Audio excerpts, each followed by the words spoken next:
So today we are replacing the front suspension, or the beginning of the front suspension, on this 80 model short bed Chevy, and you're pulling carter pins, and we're going to do castle nuts, and we're going to finish disassembling this K member. Now we already had to do a little bit of work. You can see there's some welding. We had to do some work. We had to beat on a little bit because apparently back in the past this had been wrecked and they did a really bad hack job on the frame, but we got it all straightened out. Everything's like it should be. All the measurements measure correctly.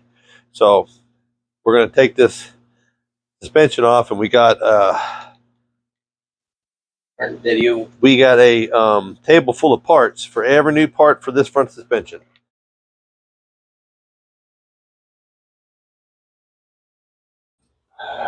Oh, that's 7/8.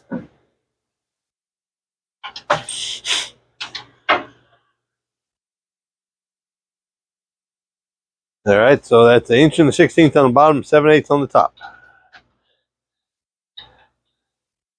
It didn't sound right. Alright. And we're leaving a thread on both to give them a smack to get the pop, right? And You need a pickle fork and a hammer.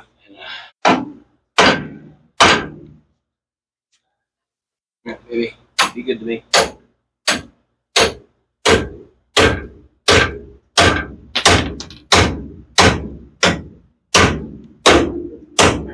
Yep. See it pop? All right, that's the top one.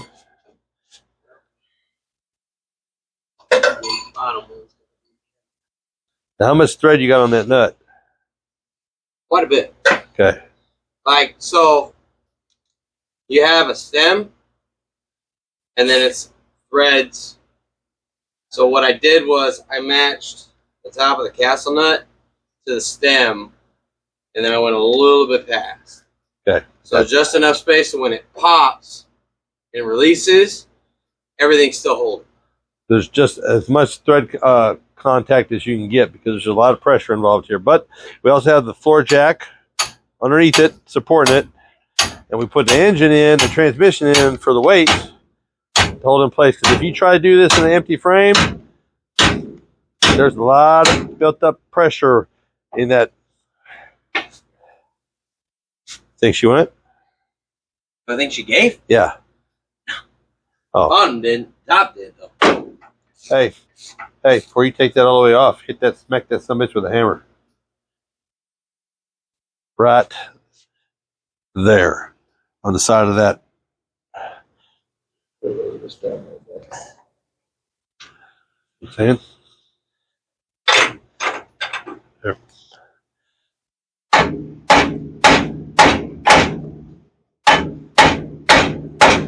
I didn't mean to. Well, there it went. Okay.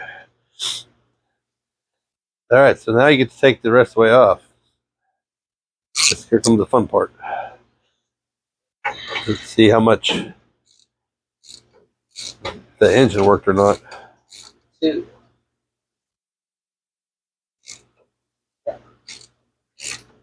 Spinning.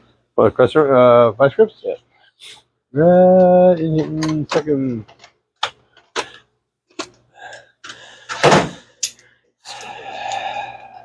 Sick.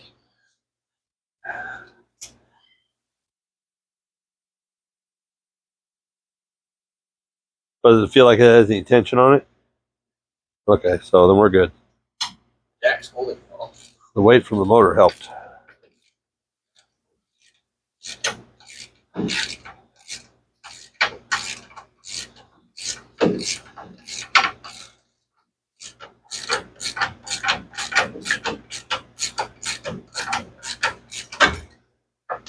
Kinda. Oh, it bounced a little bit. Ready? Yep.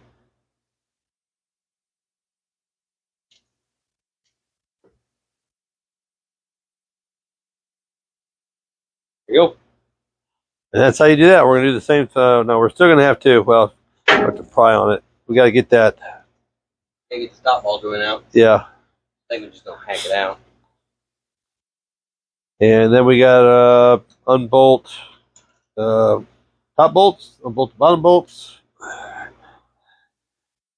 Now, do you want to know how you can tell if they're original ball joints? They're riveted on. Original ball joints. These, I'm not quite sure about, but that one for sure. That is a pop rivet heat in the factory. And to make it last forever, but they don't last forever. So all of them are going to have to be ground to get the ball joints out. So you don't want to impact this shit.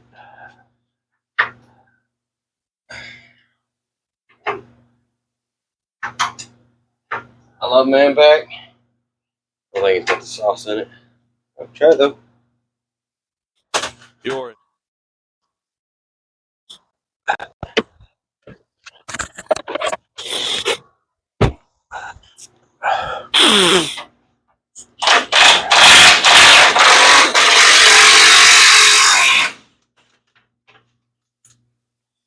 Is it working?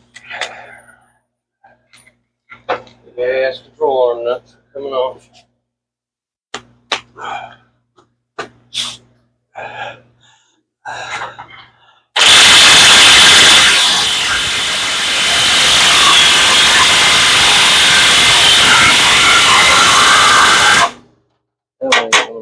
I'm deaf. Yep. Okay, tip. We're taking all the spacers out of the upper A arm. Put them in the bag, mark them. Driver's side front, and get you a box for all your hardware. Driver's side front, driver's side back, passenger side front, passenger side back. That's why you put everything back the way it was. Gives you a good starting point for reassembly.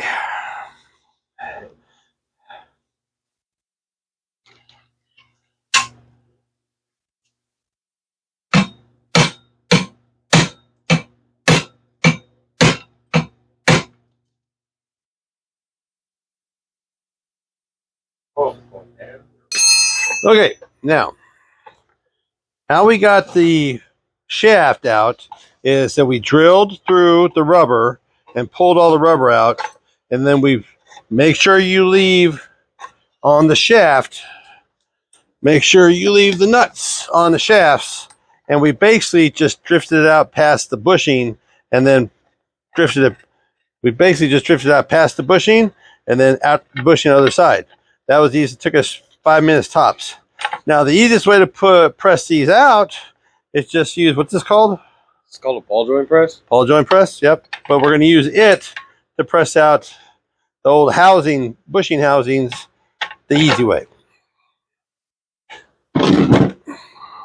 Okay, now we got the ball joint press. We got the collar over the top of it with the extension, and we just have a flat press. We're just going to press this part out.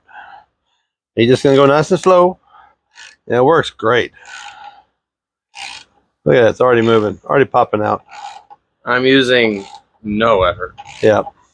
Now, if you try to hammer with a hammer in a vise, blah, blah, you can do whatever you want, but let me tell you, and they rent these out at O'Reilly's. And boom. All right. And then it's just a matter of, grabbing it. Okay, and see, it's just a sleeve and a cup. And we're going to go over the top of it like this, center it in the deal. As close as you can get. Close as you can get, just centered. Kind of on here, close enough. Let's see if we can do this. We'll do it from this side. Yep. And it does help to have extra set of hands. Just because you're not centered. There you go. All right. And then here we go. Oh, we weren't really centered. There it goes. All right, and same thing. There you go. Once it starts moving, you feel it. It'll go from like super tight. It'll just pop out of this hole. Yeah. This way you're not just deforming or bending or doing anything with the upper A arm. And this has been all afternoon doing the majority of this, and it's good to have a helper, ain't it? Oh yeah. Anything suspension is a two-person job. And it's as you can tell, I'm dirty. Anything suspension is not going to be quickie. It's going to be, there's going to be a lot of work.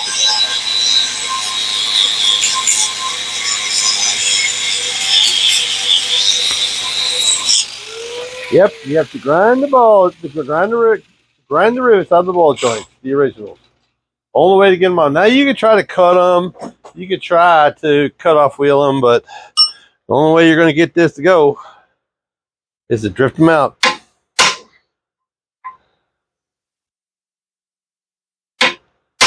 Now you're on it. It's broke. Oh. Not there. Not there. You gotta hit it with your purse. Oh, yeah, but you're hitting it. It's broke loose. You're gonna have to grind a little bit more, but you gotta do all four. All four of them are that way, and they come with bolts. The new ones come with bolts. So.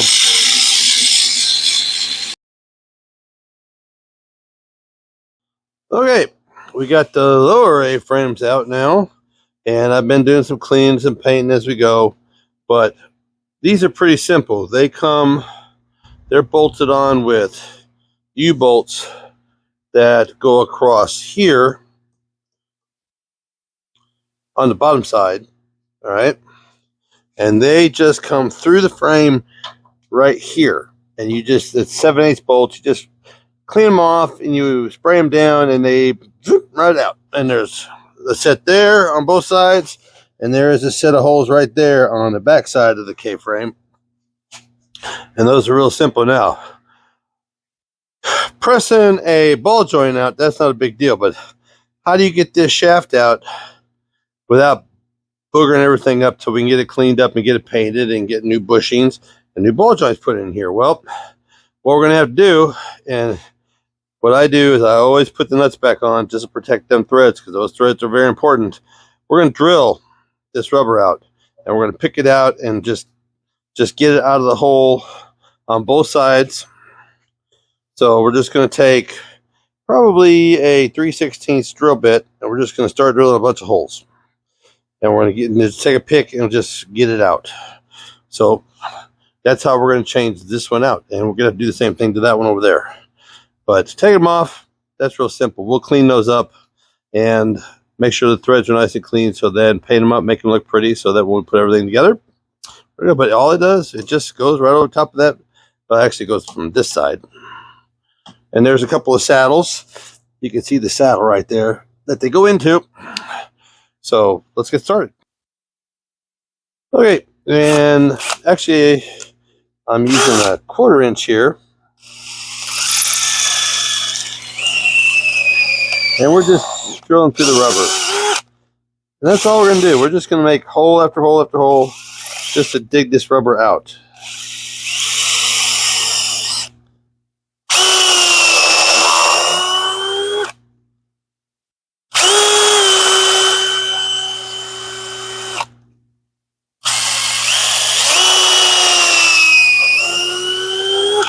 And if you want to get a little deeper, you take the nut off. Whew, yeah, old rubber stinks.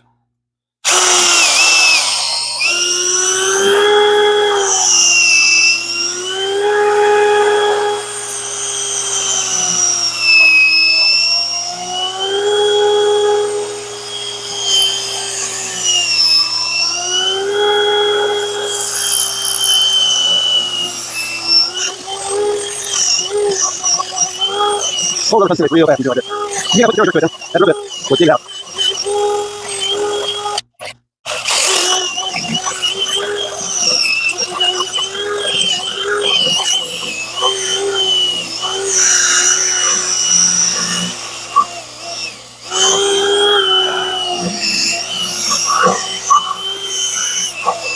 There. And you gotta worry about it messing up your drill bit because it's just old rubber. And so we'll take a pick and we'll start getting this out. Or we could use a razor blade, but I'd probably end up opening up an artery, as clumsy as I am. But that's all we're going to do is we're just going to take various picks and we're just going to get in here and start digging this out and getting this out of the hole. And we're getting where all this rubber is gone. That way it's wiggling in there. That way we can do the same thing on that side. And we can basically just wiggle it back and forth and get it out of the hole. Okay, once you get all the rubber ripped out, it basically just slides right out. There's enough room for it to slide itself in and out from where it was. So you just take it out. We'll clean this because it's got years of shit on it. But we'll use a ball joint press to press these sleeves out. They got to come out from the outside, from the inside out. They got a lip on them. You could theoretically grind the lip off, but I'm going to try to use the press, see if I can get them to cut loose and take care of it. Or you could possibly take a die grinder and cut it right here, because there's a space where the uppers are just this piece, which they're easy to get. This one has this center section in it and it's open. So you either want to get some kind of spacer in here, but we're going to try pressing it out this way first. All right, because I think once because of the lip on the inside, if we can get to move that much, which is about that much, I think it'll come loose. So let's see if we can try get it to work. Okay, so I used the press, and it's actually the one sleeve is just big enough to get on there, but I did press it enough. I had to use this.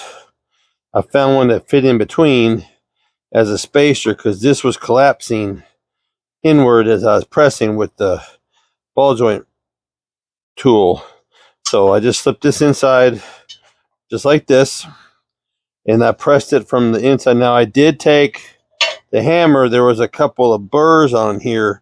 I did take the hammer and knocked them inward so that it wouldn't interfere, but just flushing it is just enough to get it to pop loose. And as soon as I let loose of the deal, it fell right out.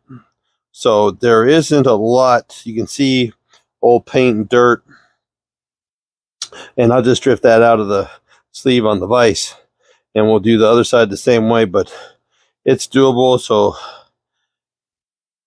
you're just gonna have to find you a spacer that fits. And I just found an old socket, and I've got, everybody's got a toolbox full of these old clunkers, and I just put that in there as a spacer right there, and then pressed it out with the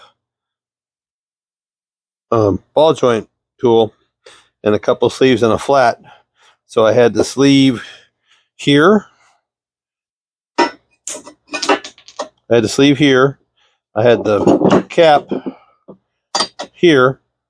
And then I had the flat here. And I just used a crescent wrench and boom, boom, boom, boom, out she came. But the most important part is that spacer, because if you don't, it'll try to collapse on itself. So find you something that fits in between, stick it there, use a ball joint tool, easy peasy lemon squeezy once you get the shaft out.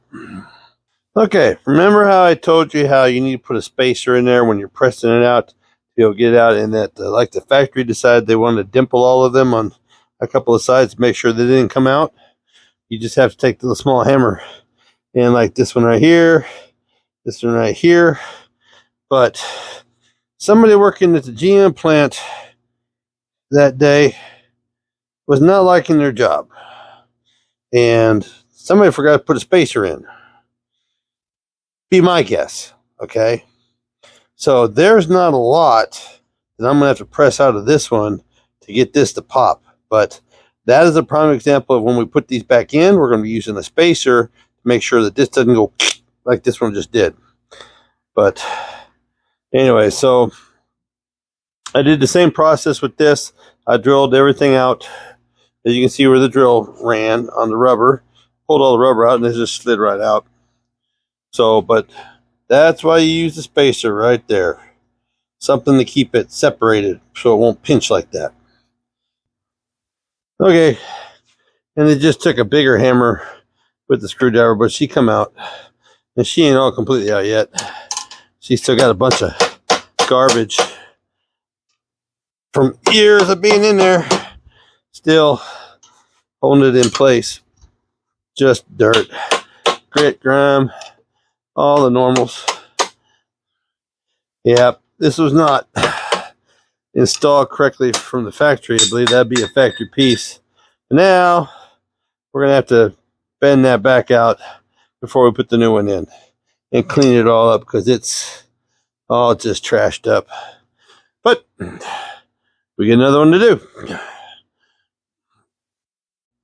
You want to see something cool? Okay, now that's under pressure right now, and she doesn't want to give.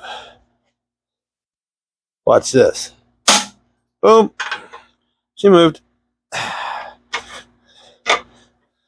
Sometimes it just needs a little jerk, just a little tap to relieve the pressure. Yep. See it move? These have been sitting here a long time. There's a lot of dirt, a lot of grit.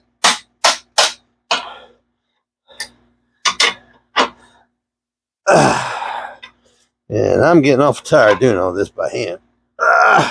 I'm sure shops have the presses and all that shit. I don't. There we go.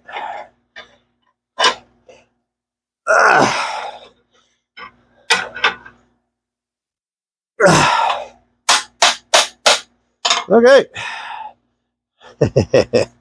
That's kind of cool, huh?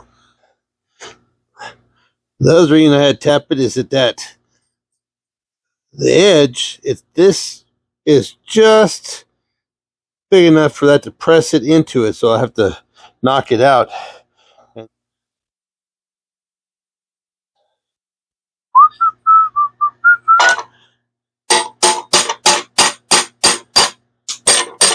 Yep, see, there it came out. And I'll just use the vise and I'll drift it out of there, but that's about how far you had to push it in. Right. Okay, so because there wasn't enough stroke in this to fit with the shanks in them, so I basically just cut them off with the cutoff wheel right here. Good old trusty 4-inch cutoff wheel. So I yanked up both of the bits off. There's one of them right there, so that I have enough room so I can use my press and I can press that out with, you know, my various pieces. And I'll set up the tripod. I'll show you how to do it. Okay, so what we're going to use is we're going to use a combination of both the base plates. We're going to use this one here underneath, just like this, so that there's room for it to pop. And then we'll use this one here, right on top like this. And then you take your piece and you just run her down in here like this.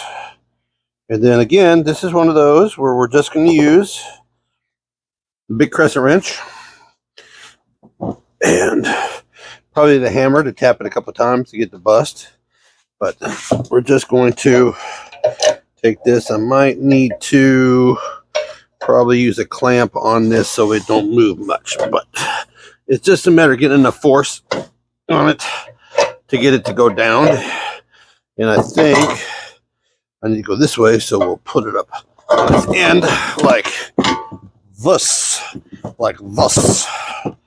Yeah, just like that. All right, and we'll move you over here so you can see. And then we'll use the crescent wrench on this end, and we'll just use the table as the brace.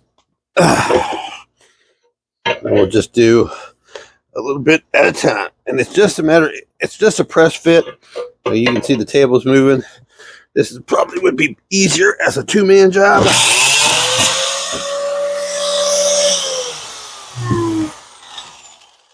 That's why you always put them head up. All right. And the table is moving on me. And it's already moving. She's already loosening up.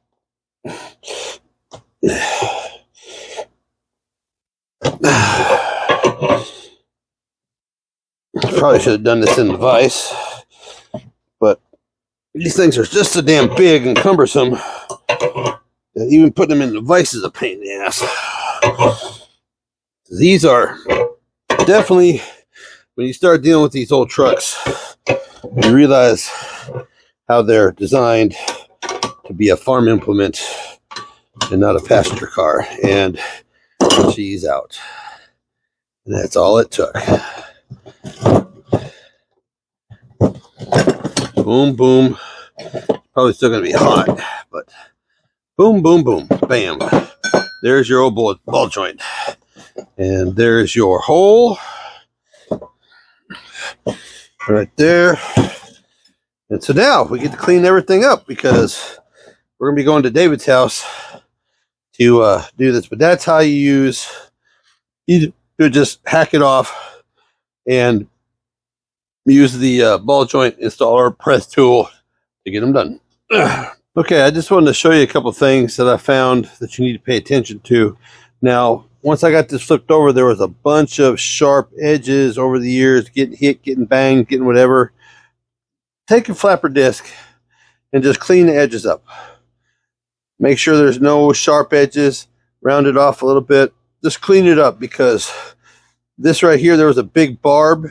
It took a hit. There was a big barb sticking out of this one. There was a barb sticking out of that. Blended it out, blended it down. It will not affect how strong it is. Make sure and brush inside all the holes where the bushings and the ball joint's going to go. And just knock the haze off of it. This is just all the old stuff gone. This is going in the blast cabinet for the final hit. But just check all the welds. Make sure everything is still intact. Make sure there's no sharp edges, anything that could cause a crack later. And just clean them up as best you did. All I used the tools I'm using to do all this is just a brush on a 4-inch grinder, a 4-inch brush on a drill, so I can get and the flapper disc to clean up all the sharp edges. It can be done, and then now that I got this one done, it's going in the blast cabinet so I can get her blasted and get some paint on it. Now, the funny part is I have a Chilton book back there, okay? And the Chilton book goes to the point of taking them off. And then it says, take the lower control arms to a professional. And then it says, once you've received them from the professional, this is how you put them back on.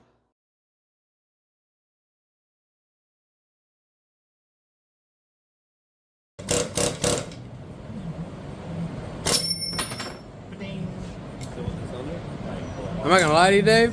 Huh? Sounds like a M1 Grand. Bling! Yeah, take the ping out of it. Watch your face goes out outside. Yeah.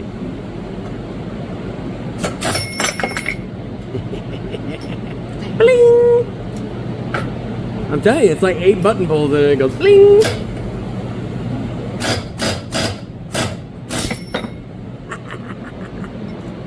That's so funny. What are those called? Bangalores? Bangalore? No, they're not called Bangalores. They're Bangalore. Close to torpedo. N blocks. Yeah, M block. I've got some of them over in the field. Look at there. Because they go 1, 2, 3, 4, bling! Yeah. Okay. This is the same process for the uppers and the lowers. We're going to grease these up with axle grease, right? And we're basically just going to find a sleeve that fits nicely under the lip. You cannot hammer on the rubber. You got to use the lip. And we're going to use this. That's a spacer, or we're going to use this as a spacer underneath on the vise here. And we're basically just going to drift them into place. And then we'll take the shafts, grease them inside and out. The bushings also, use axle grease on them, but also grease them so you don't want them to squeak. And then we'll set them in place, and we'll set second one. I'll set up the camera and show you what we're going to do. Okay, first one we're just pressing in a vise. We're using a sleeve so it has enough space so it doesn't hit, and we're just using the vise to press it in. You need a cheater bar or something? So we're just going nice slow just to seat it. This is the first one because we still have to put the shaft in from the other side here, put that in, and then figure out a way to put the second one in place. Is it hard? That's once you'll feel it. It'll be smooth. Like there'll be tension behind it, so you'll have to force, but it'll go to stop, and it'll go to an abrupt fucking stop. Well, that's because you're on the lip, the press. Yeah. So what do you want to do? Take it off.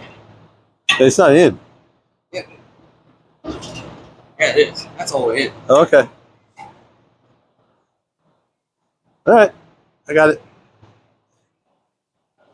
Where's my motivator? Oh, put it And flat plate. Oh.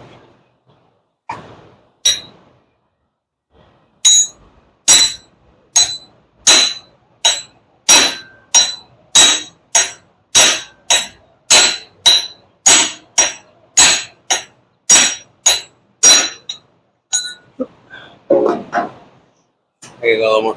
Hold on. No, I think you're right. Let me check. You got a flashlight? Hold on a second. Hold on a second. No, you're right. All right, very well. Yep. Okay, see, there's a lip on them, and it'll stop where it needs to go. And that's the first one done. Okay, and the most important part about this is that they don't go all the way in. There's a lip, and it'll stop, and so your spacing is correctly for A-arms. Okay, we are starting the process of putting ball joints in, and we're using a vise and a ball joint installer tool.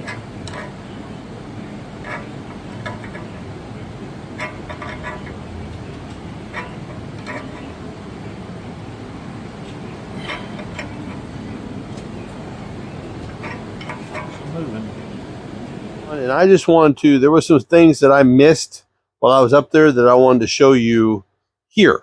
Okay.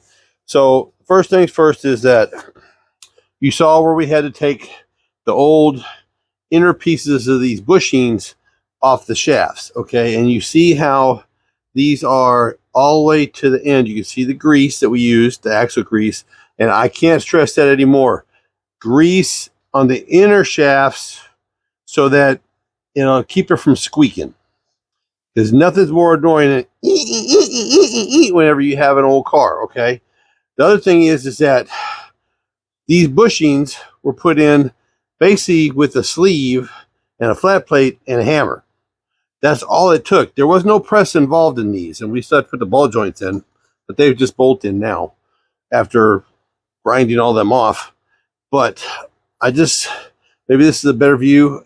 As you can just see, they just use a little axle grease and just press them on. We pressed the first one on, and then we just took a, like I said, took a sleeve, and you remember, you have to sleeve on this edge right here. Not on the rubber, you got to go on this metal edge. So you have to find a sleeve to fit that with the flat plates with a hammer, and it'll just seat itself. Easy peasy lemon squeezy. This was a lot simpler than I thought it was going to be. And what made that possible was this kit. While you're here, smash that like button. Just smash it. It's down here somewhere. Smash that like button, and it helps the channel. And what made all this possible with this kit that my son has, and he apparently got it from O'Reilly's in California before he came home. Maddox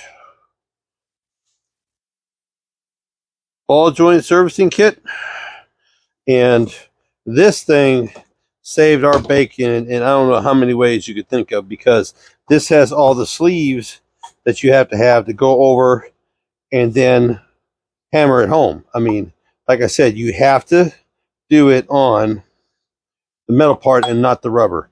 Never hammer on these. You saw that in the video. You don't ever do that. You don't ever hammer on the threaded end of the shafts, okay? And the ball joints, we actually did use the press, but you saw in the earlier part of the video where we were actually doing it with the tool, which you can actually do it in the tool. Now, I would suggest that doing it with the tool, with the sleeves and everything involved, not using the impact, but it's a two-man job. One man to hold it, because these are so big and bulky that they're cumbersome, okay? So again, it's just a case of getting the right sleeve over it, so that you can get enough space to where you're not interfering with this, but you can press it from the back side. And let me see what else. Same thing with these. We thought we were going to have to press and do something weird stuff and everything, but we didn't have to, because it just slicked right in. As you can see, they just seated right up. And that was the same thing. We just used a sleeve and a flat bar. We pressed the first one in, and then we put the shaft in through the hole, put the bushing on. Again, axle grease on both. Okay, remember, axle grease on both. All right, so that it won't squeak. And then we just drifted it home with a hammer. It was that simple with using a vise. And remember, on these, you have to use your spacer. Okay, and that socket just happened to be the perfect width. And axle grease on everything, slid it right in, boom, beautiful. All right. Oh, and yes, this is a lot of work. This is not just a simple weekender. This is going to be, you're going to be sweating. It took me a week of cleaning to get these parts cleaned up after 45 plus years of dirt and grime and grit and rust. And yeah, they were nasty.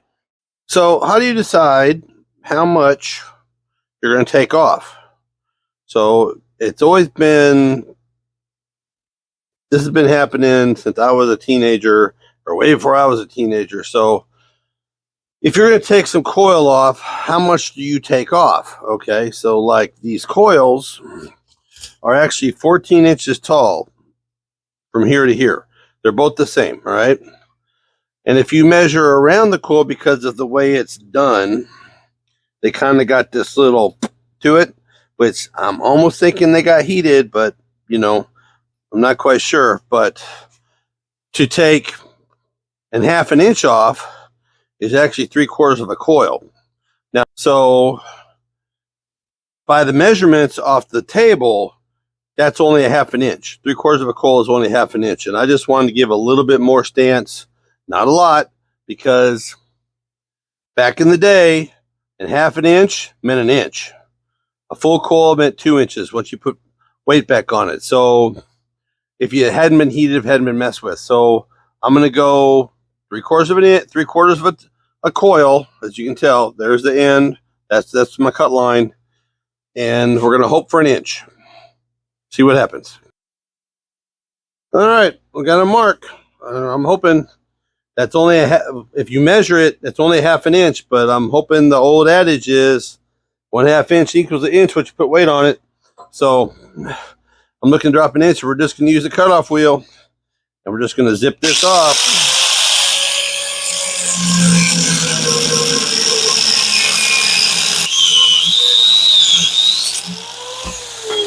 And you don't want no sharp edges, so you just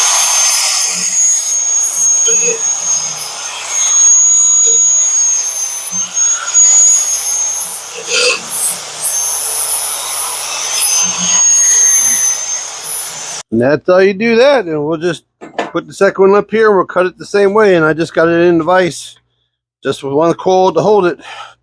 And then we're going to go into the blaster and we're going to blast this clean and paint it. So even in the Chilton book, it doesn't tell you how to do this. Doesn't make any sense to me, but we got it done. It took 3 of us to do it. But I mean, we got a good visit in. It was a lot of fun. And you know, we enjoy each other's company, and so now it's time to put stuff together. A little bit more clean. First thing in the process is these lower control arms, and you know, they're just held in by these U-joints that come underneath the shaft right here, like that. But make sure there's in the saddles, in those saddles right there, okay, there's pins. And there's pins, holes in your shafts, okay? And they got to match up.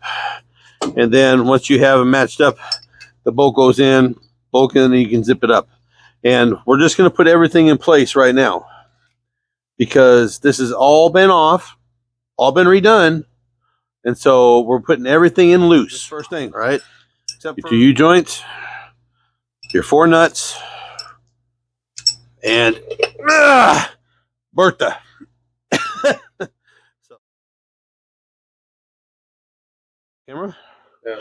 Okay, so all we're doing is we're just putting it right below the threads in the press, and we're just giving it a little tweak because not a lot, just a little, and we're bending this part, not this part. So if you put it up here, it just kind of flexes and it doesn't do what it's supposed to do.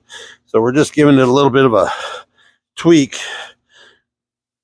like this so that it fits better in the hole. And so none of these wanted to fit. We already got that side done. So now we give this one a bend. This should slide up right in the hole. Boom! Like perfect. All right, so all I gotta do is bend the other one, and then we'll get this mounted up. But I don't know if yours are gonna do this, but all of them were the same way. So maybe they're designed that way from the factory. They had some kind of a yoke or something. They put them in on the assembly line, but might be something you run into. Yeah, so I didn't bring mine either. Okay, now that we got all this done, we're gonna do this again. I'm gonna try not to scare the shit out of my son. So we got them all bent, and we done checked them all, so to make sure they're all going to go right in. They got them right here in the floor by this, and we're going to put her back onto the stud, just like that. Yep. And just like I said, you could do this with a floor jack if you wanted to. You're kidding. Spin it. There we go. All right. Well damn. Well, that's how good we bent them. Fell right out. Well damn.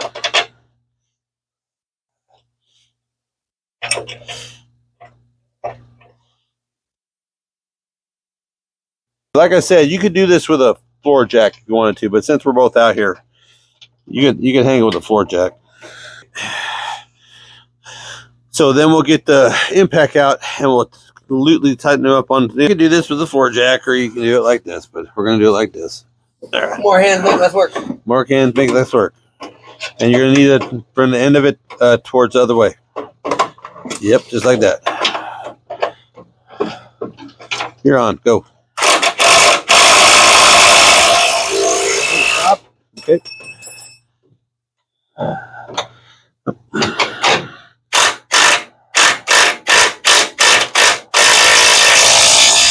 Good enough. It's just those two J bolts with the holes, the studs that's in the saddles, and that's all holds in place. And you have just now put on your lower control arm. Oh, grease everything. The inside of the washers, the inside of everything, grease everything, because you're never going to get a second chance to do it. You're welcome. Dude! Oh, dude. Yeah, it's not good when you have gas. In a confined space. In your shoulder to shoulder. No. We're getting up and moving. No.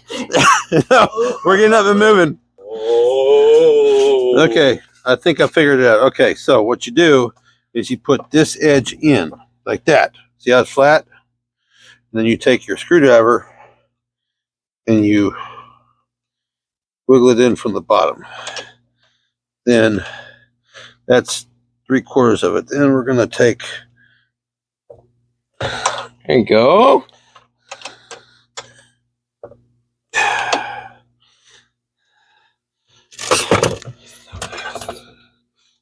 And then it slipped right in. It's in. Okay, and uppers are pretty simple. There's on this shaft, there's a flat side and there's a concave side. Okay, concave side goes on these, all right? And they go straight up and down like this. And the shims for your adjustments go behind them and in between this. So this is just pretty simple. It just slides on like this. And a couple of bolts and it's in place. You got bolts for me? Yeah, I got nuts. Okay. Or nuts, I mean. Okay, and another thing is that the shims are the ones that came from the bag. All right, so these are the ones we took them off, we put them in plastic bags, and we marked them passenger side front, passenger side rear. Okay. So, and these just go right back in the hole they came from. Just like that. And they can go straight up. And then we have a couple nuts, and they didn't have any washers on them. No washers on the nuts. Okay, and make sure that your concaves in here are like this. So make sure that this is the way they look when you put them back in. And these are all the shims that were in it originally, and we're just going to use, you can use a impact because you can get past this with a extension. But we're just going to put these in light. Okay.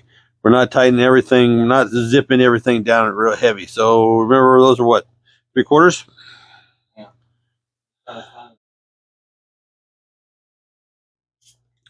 So now that we got the two big pieces on, okay, so and the two big pieces are the upper and lower, okay.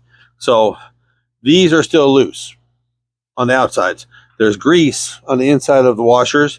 Grease on the inside of the washers. They're loose on the bottom, okay.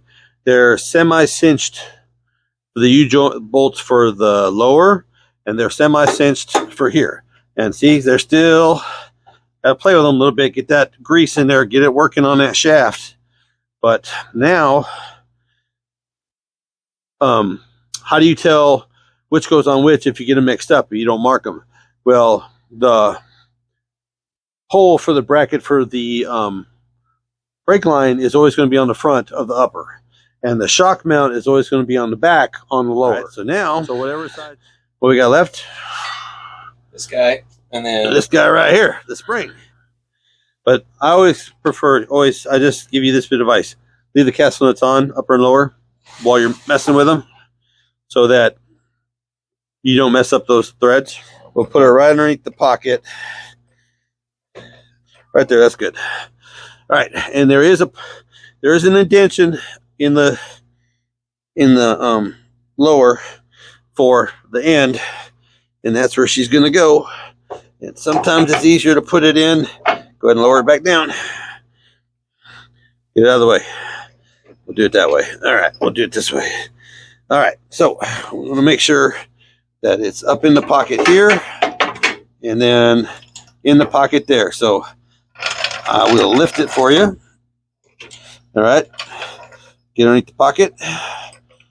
All right, and this is going to be slippery. Easy.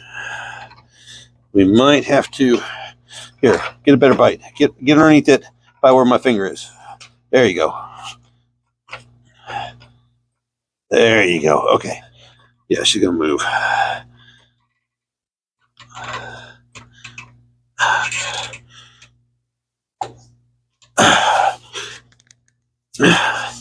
Move out of the pocket. No, it's in the pocket. Go ahead.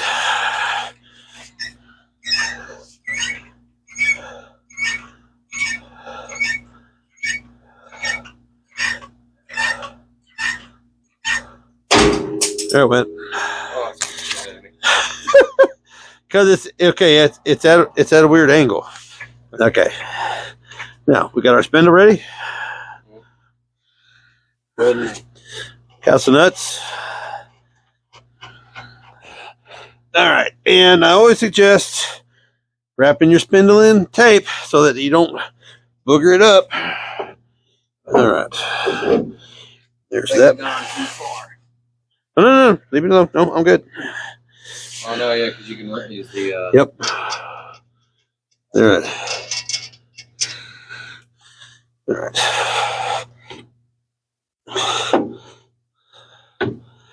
And yep. And she's tight. All right, now we can go up.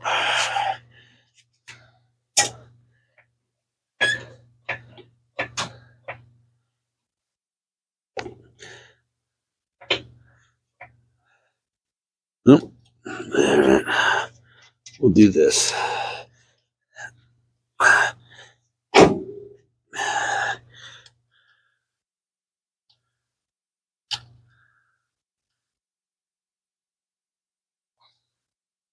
I barely got threads on it.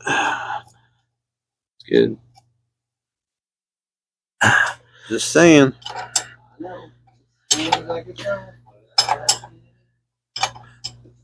How much of this do you want this showing? I want to be able to see the hole completely. Okay, you tell me. Like, baby. A little more than that.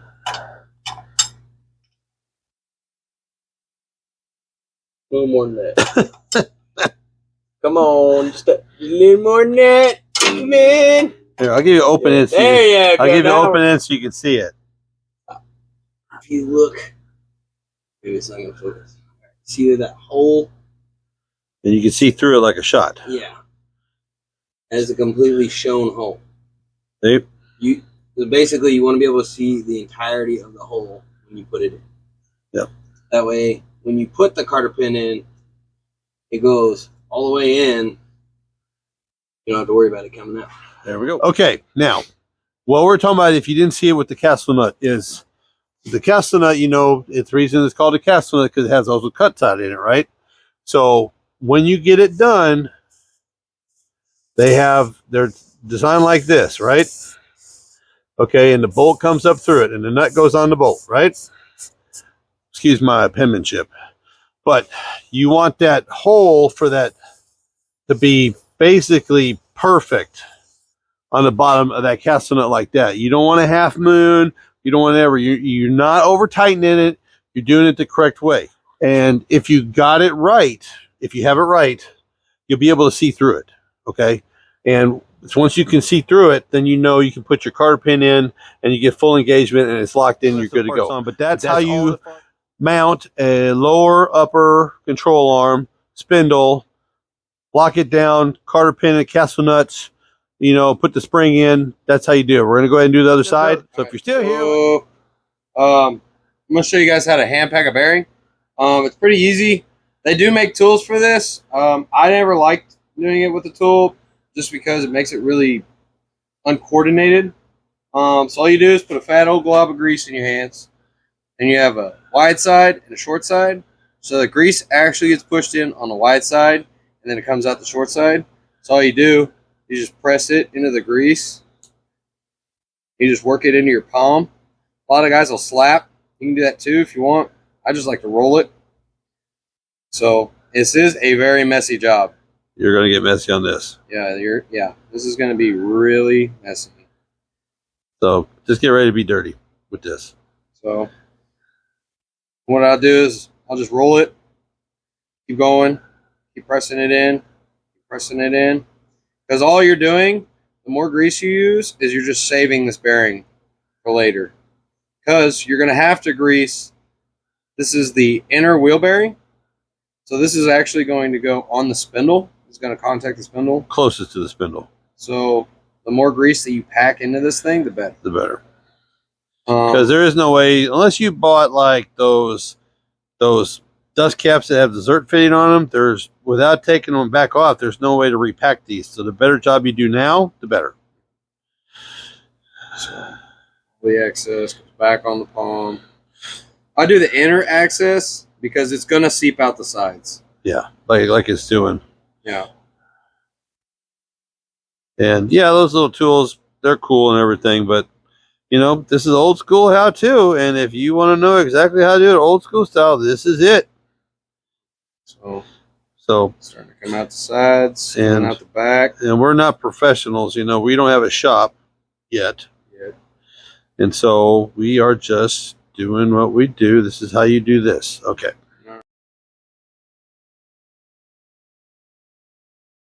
Okay, you need to have them upside down, and it goes. So the race, if you get a shot in there, there's a kind of a slant right here. That is called the race, and the bearing sits in the race. And it doesn't matter if you get it greasy or not, because we're going to put a new seal on it. Yeah. So. And the more you smoosh, the better. Yeah. So everything's going to get a big old fat glob of grease. Doesn't make a big old deal. But that's the inner, and we have new seals. That's the outer. No, that's inner. That's the inner. And we have a new seal for the inner. Yep. And we have to do the other one. You're doing a pair, and you know, because he worked at O'Reilly's, he turned these and everything.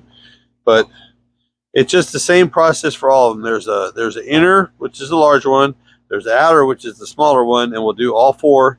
And we'll show you how to mount these spindles. And I already pulled got both sides done. And I got the dust cover on. And the dust cover is held on with 3 bolts, and they're 1/2 inches. And these are just finger tight. We'll tighten these up. But the opening in your dust cover goes to the caliper. This is where the caliper mounts, okay? And these I just cleaned them, give them a quick coat of anti-rust. It's kind of flat in the inside and gloss on the outside for funness. this really turned out really nice, and we'll spray with a little brake cleaner and wipe it down a little bit. But the tape, when you're messing with all this stuff, protects everything. Okay, and that's why it looks so good after sitting for a couple of months. That's why that shaft still looks good, because the tape was on it. And like I said, there's a little bit of tape residue on it. We'll just spray it down, wipe it with some brake cleaner, and that'll be done. Okay, and there is your seal, and they're very specific. And the lip always goes to the outside. All right, so and you just take a hammer, and you know, a lot of guys have the whole pedestal thing and they tap it in, but no, we ain't got that today, so we're doing it this way.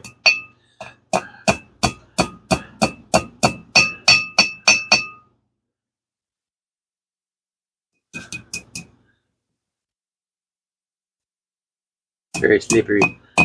Oh yeah, it's got axle grease on it, or bearing grease, High temp bearing grease. and that's all there is to it. And then you can just wipe the excess off the edges, and You're ready to go on the spindle? let it go on the spindle. And they're what? You're ready to go on the spindle. The other way you go. Company that brought me those brought me these.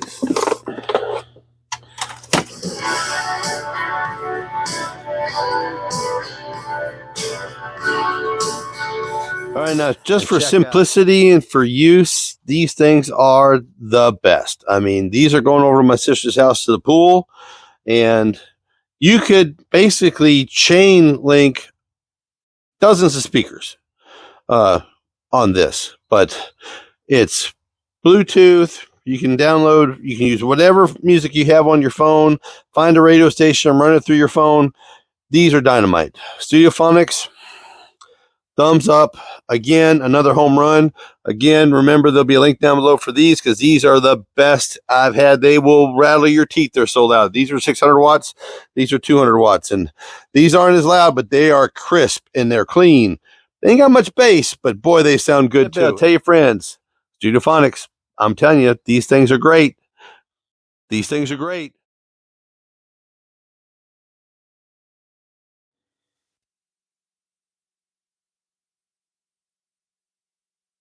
Yeah, back.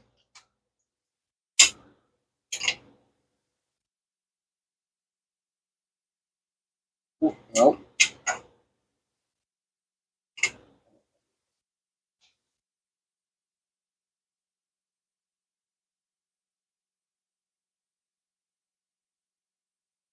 That mine or yours? That's yours.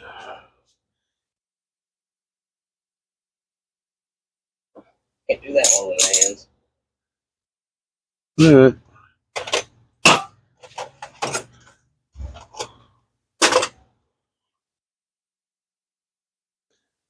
Hi, baby.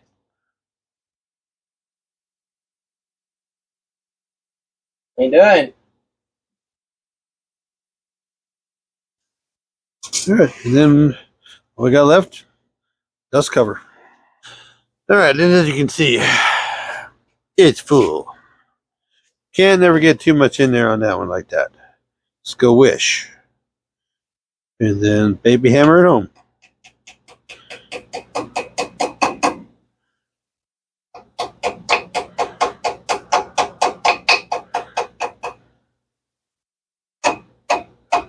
Oh hell, just tap it.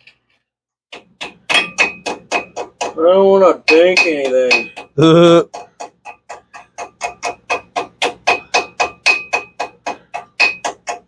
All right, give her a spin. Like butter, baby. All right, now we need to do the same thing on this side. But that is how you put a spindle on. Okay, today we are going to finish putting this front end together. We've already started. We put the box back on, which we've and clean the box. We got the, and then we got the center link in, which is, we'll go ahead and get this out of your way. All right, center link is connected to the arm for the steering box.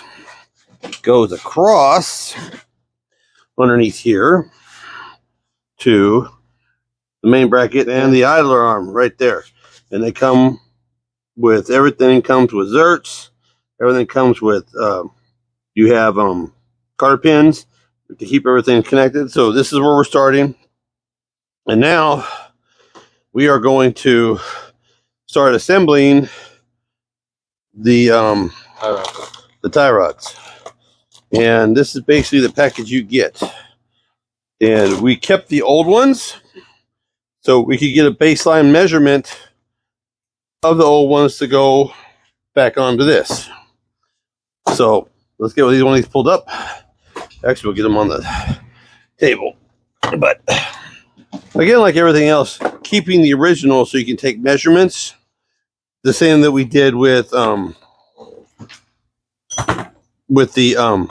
same that we did with the spacer bushings for the upper A arms. We're doing the same thing with the tie rods.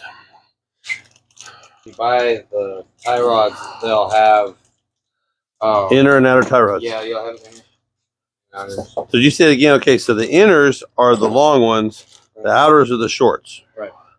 Okay, so and it comes with the hardware, the sleeves, locking sleeves, and everything that's involved. Oh, well, okay.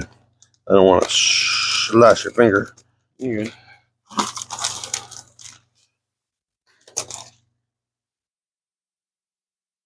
When most roads are actually kind of concave, Yeah, roads are concave, yes. so your passenger side is actually towed in a little bit. Your driver's side straight. The shorter one is always going to be passenger side. You guys get that because the road is actually crowned. It's not, you can't really see it. You can kind of see it if you're really close, but the road is crowned. So to drive flat, you got to kind of tip it a little bit. When you do this, So this is going to be for the driver's side. right, so, no, this is the passenger side. Okay, so we'll do passenger side first. So, mark there. This is a super scientific way to do this. Just making just reference marks to make them up. There you go. Boom. And now we're just going to build the new one using the marks. Yeah, using the lines. Okay. So a lot of times I use like a really bright color.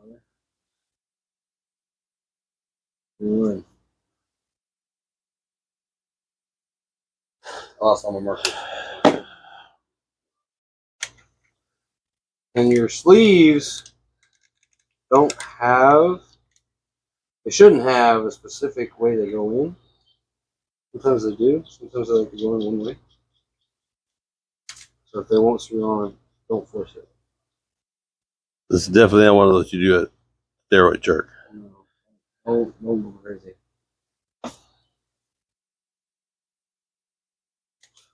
See what he's doing, guys? He's signing up the outside edge with the tie rod and to the inside edge of the sleeve. So now, I don't know if you can tell or not, a lot of guys will count what's called hills and valleys, which are the grooves And the peaks. and the peaks. Can't do that on newer technology because obviously they're built different. They're designed different, so you can't use the hills and valleys trick. You might have to get a ballpark, but you're still going to have the measurement of the original. Yes. Alright. Come on, baby. Come on, baby. Come on, baby.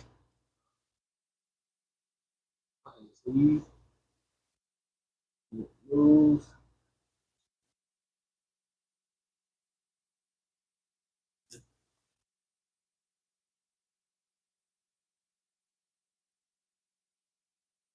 So they threaded backwards from each other so they'll tighten and loosen?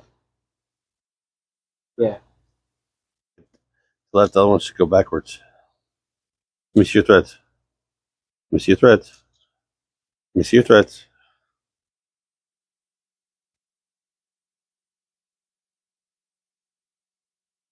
It's backwards. Backwards.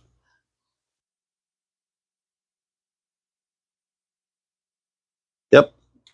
When you have a sleeve like that, it's going to be threaded the same on both sides. So it's going to be righty-tighty, lefty-loosey on one side and lefty-tighty, righty-loosey on the other side.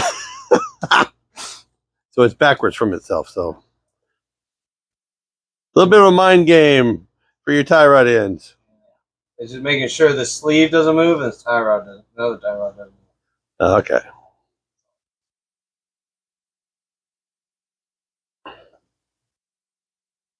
Getting close. Getting close.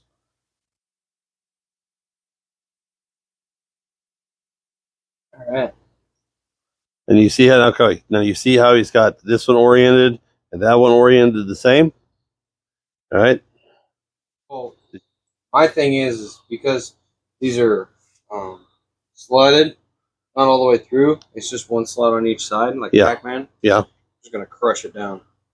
Okay. Well, what I'm talking about is interference fixed with the movement, the steering. If this part is going to contact something, if it's not put in there exactly the same way as the original. See what I'm saying? It should. Well, we'll know when we get on there. All right, so that one is close enough for us to put on, right? Okay, so. Pitch in. It ain't going nowhere.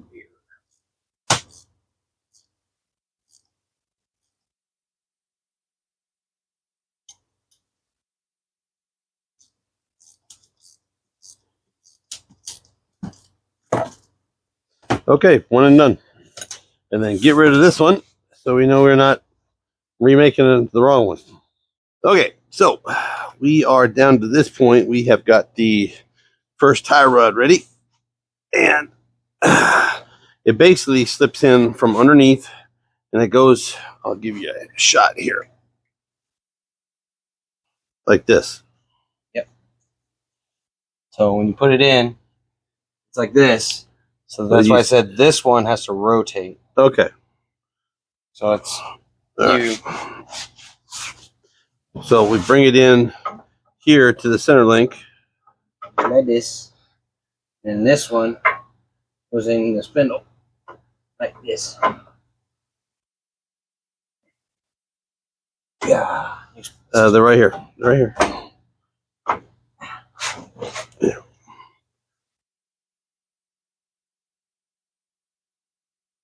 That.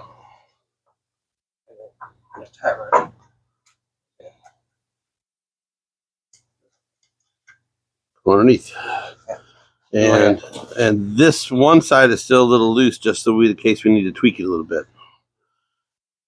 But this side is tied down. We left it up like this so it'd be easy access. Now, if you had fenders and hood, everything on it, it'd be a little different. But then we just got to do the same thing on this side at that hole to that spindle. And he's about to finish that one out. But that's 90% of it. So that's your center link, your idler arm, your tie rod, which your short piece is going to be to the spindle. The longer one is going to be to the center link on both sides. And then it's just, then there is one zert fitting. There's zert fitting here.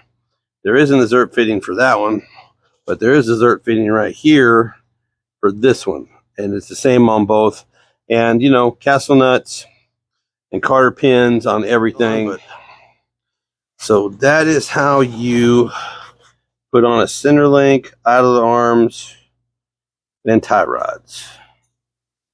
And just go nice and slow. And remember, the biggie thing with all of this is your old tie rods. Keep your old tie rods so you can get your measurements and you get your how it's sitting, because you can see he's got it oriented same. All right, if you're here and you're watching, check out unclebuckstuff.com for some merch. Like, share, subscribe, smash that button, hit that bell, tell your friends. Y'all be good. Okay, so it comes with a little, for the backside, it comes with a little clip that goes inside the piston that basically holds that in place, and it's just a press fit, just like that. Boom. And then the other one goes in like this, and it just kind of rides. It's got a hole that goes through that holds it in place on the ends, the holes where the piston goes through. It's got a little piece here, see right here and right there, where it just kind of rides. And then we just get her in place over the caliper, and it'll kind of hold itself. And then we take our pins, and we bring them in from the backside, And I guess this one is asking for the shims to be correct. And you can put both in at the same time. One up here, and there's holes in the for them to go through. You really can't put them on wrong. These are the ones that after they've been sitting for 20 years have rusted in place. You got to take a crowbar to. And then once you got the pin all the way through and it's into the threads, you just take your ratchet and you tighten her down, and it will thread itself in place. And normally I would already be using anti-seize on these, but it came with it on it. It's got a little bit. It's already there, so you just kind of work it in, and you work the bottom one, and you want to know right from left, whichever one. The bleeder is always going to be the top. Bleeder will never be on the bottom. So the bleeder, which is right here, next to it, so you can bleed the brakes once you get everything put back together, will always be on the top.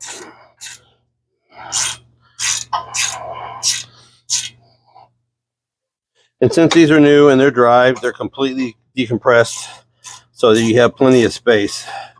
And you can always just make sure that when you're tightening them down, make sure that your rotor still spins. That way you got no interference. Give it a tap on one. Come back down to the bottom. Make sure you're in the good. Give it a tap. And you are done. You have now just put your brake caliper, new brake caliper on. Goes from that hole in the frame, down here to this fitting here on the back of the caliper. Yeah, right there. It's so beautiful. Okay. I gotta admit, there's nearly nothing nicer than a fully redone front end. Now we still gotta put carter pins and grease everything and do the final tighten, bounce it up and down a couple times, let everything settle. But she's on the ground, and everything in this front suspension is new, including the shocks. So now we got everything in. If I need to, I can pull this motor. But how much? What we do? We did after we got everything done. What did it take us? 3 hours. Reassemble? 3 hours. Reassemble everything? Yeah. Yeah, 3-4 hours. Now we still got to tighten down the end caps on the uppers and lowers, and like I said, grease everything, put carter pins and everything. But mechanical wise, all the parts to clear off, all the counters, clear off the table with all the boxes, and the 2 trash bags full and a couple boxes full of parts, and a couple $100. Well, it's like $300, but everything on this thing is new. So And the control arm bumpers. none of the control arm bumpers, all the rubbers, everything, including we got new bushings. We got the control, the sway bar is over here, but you guys don't care about the sway bar. So if you're still here, like, share, subscribe, smash that button, hit that bell, tell your friends. Looks good. It looks good. It looks good. It was a lot of work. Now the cleaning was the most time consuming. It took us a week and a half of cleaning just to get all this straightened out. Some welding and some fixing. Okay. Bending the frame straight. Yeah. But it's all worth it. Though. It was so worth it. So have a great day, because a great day today could be a what? Great day tomorrow. A what? Better day tomorrow. There we go. Yeah. Y'all be good.